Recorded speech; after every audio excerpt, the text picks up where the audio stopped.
Assalamualaikum warahmatullahi wabarakatuh. Perkenalkan, nama saya Dara Nahbatullah dari Teknologi Rekayasa Otomasi dengan 3 digit NIN terakhir 060. Di sini saya akan menjelaskan mengenai implementasi dan analisis dari PWM. Arduino Mega adalah papan mikrokontroler berbasis chip ATmega 2560 dengan arsitektur 8 bit dan kecepatan clock-nya 16 MHz. Board ini dirancang untuk proyek berskala besar karena memiliki jumlah pin input dan outputnya yang sangat banyak, yaitu 54 pin digital, 15 diantaranya mendukung PWM dan 16 pin analog input serta 4 port komunikasi UART serial hardware. Arduino Mega bekerja pada tegangan logika 5 volt dan dapat disuplai menggunakan konektor USB, jack DC, dan maupun pin V-in. Papan ini sangat cocok digunakan untuk robotika kompleks, printer 3 dimensi, sistem kontrol industri, otomasi, dan proyek akademik yang membutuhkan komunikasi dengan banyak sensor, aktuator, dan mode serial. Nah, di sini tampilan dari Arduino Mega 2560 pinoutnya. Ini terdapat power regulator, USB portnya di sini, power jack ini, lalu ATmega-nya 2560 di sini, analog pin, AS digital pin S, lalu ada ICSP for ATmega 2560, osilatornya ada di sini yaitu 16 MHz. Di sini keterangan dari seluruh pin-pinnya. Baik, untuk selanjutnya, ESP32 Mini adalah papan mikrokontroler berbasis prosesor Extensa 32 bit berkecepatan tinggi hingga 240 MHz dengan dukungan konektivitas Wi-Fi 2,4 GHz berintegrasi, sehingga sangat ideal untuk aplikasi Internet of Things. Board ini bekerja pada tegangan logika 3,3 volt dan memiliki jumlah pin GPIO multifungsi yang mendukung ADC, SPI, I2C, dan PWM, dan touch sensor, USB OTG, serta berbagai protokol komunikasi digital lainnya. SP32 S2 Mini memiliki ukuran yang jauh lebih kecil dibanding Arduino Mega, namun memiliki performa yang lebih tinggi serta kemampuan Wi-Fi bawaannya. Modul ini cocok untuk pengembangan sistem otomatisasi berbasis internet, smart home, pemantauan sensor jarak jauh, dan perangkat IoT portable. Type-C USB, 4 MB flash, 2 MB PSRM, 2710, IDC, DNC compatible with Lolin D1, mini child. Nah, ini gambaran dari ESP32 S2 Mini nya. PWM adalah teknik kontrol yang menghasilkan sinyal berbentuk pulsa digital on atau off, namun mampu mensimulasikan nilai analog berdasarkan label pulsa aktif. Semakin lama waktu sinyal berada pada kondisi on dibanding off dalam satu periode, semakin besar nilai rata-rata tegangan yang disalurkan. Frekuensi PWM adalah jumlah siklus pulsa per detik atau seberapa cepat sinyal PWM berulang. Resolusi PWM menunjukkan seberapa halus pengaturan detik cycle dapat dilakukan, dinyatakan dalam bit. Detik cycle sendiri adalah persentase waktu sinyal berada dalam kondisi on dibanding total periode siklus. Passive PWM adalah teknik PWM di mana 2 atau lebih sinyal PWM memiliki pergeseran waktu mulai fase satu sama lain, bukan dimulai bersamaan. PWM inverting adalah mode PWM di mana logika sinyal dibalik ketika seharusnya on menjadi off, ketika seharusnya off menjadi on. PWM non-inverting adalah mode PWM standar, yaitu sinyal high ketika on dan sinyal low ketika off. Ini uji coba Arduino Mega 2560-nya sendiri.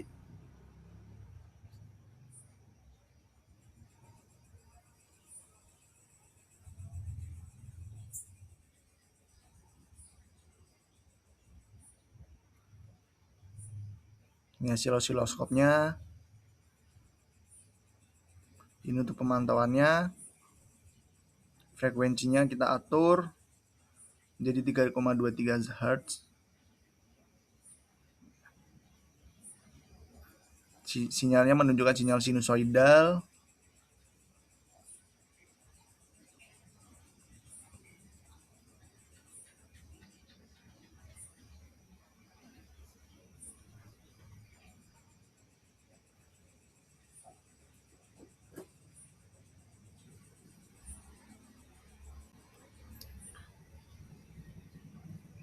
Selanjutnya uji coba kedua Arduino Mega 2560.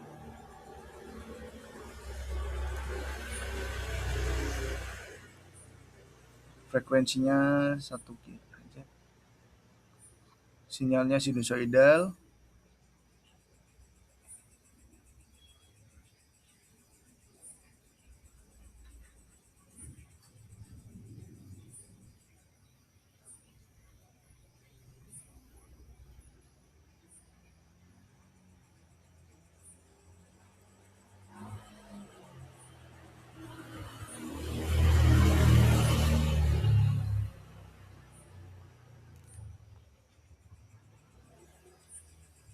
Lalu ini uji coba yang ketiga dari Arduino Mega 2560-nya.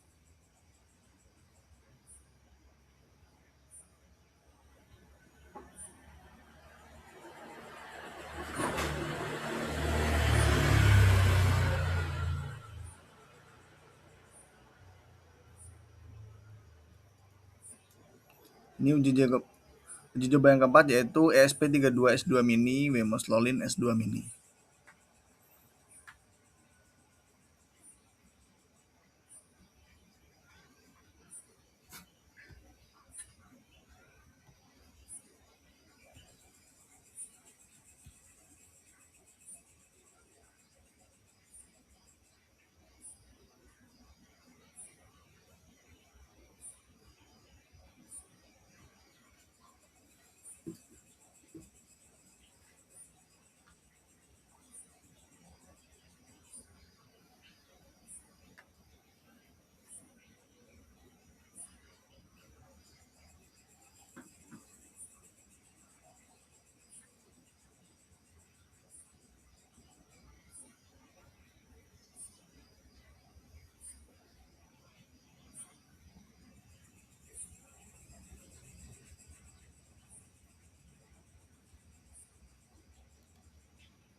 Nah, sinyal menunjukkan sinusoidal yang di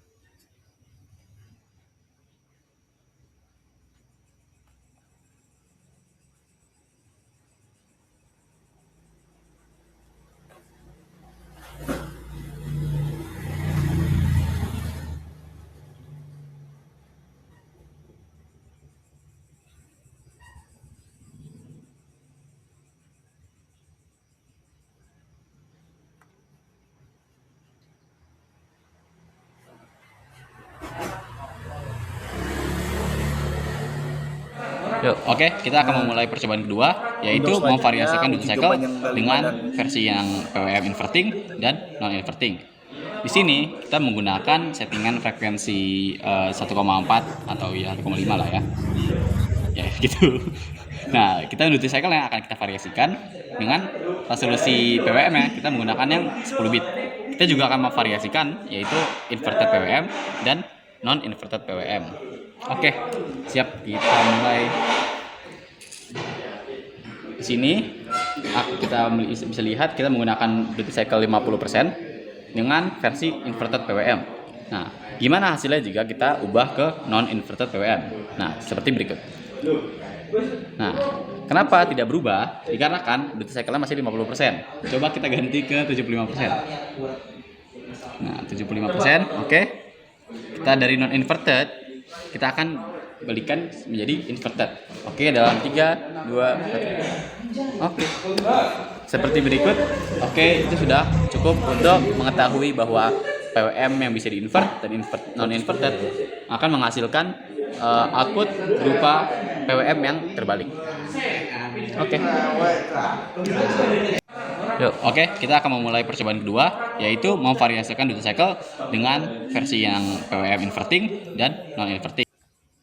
Baik, dari saya jika ada kurangnya saya mohon maaf. Wabillahi taufiq wal hidayah. Assalamualaikum warahmatullahi wabarakatuh.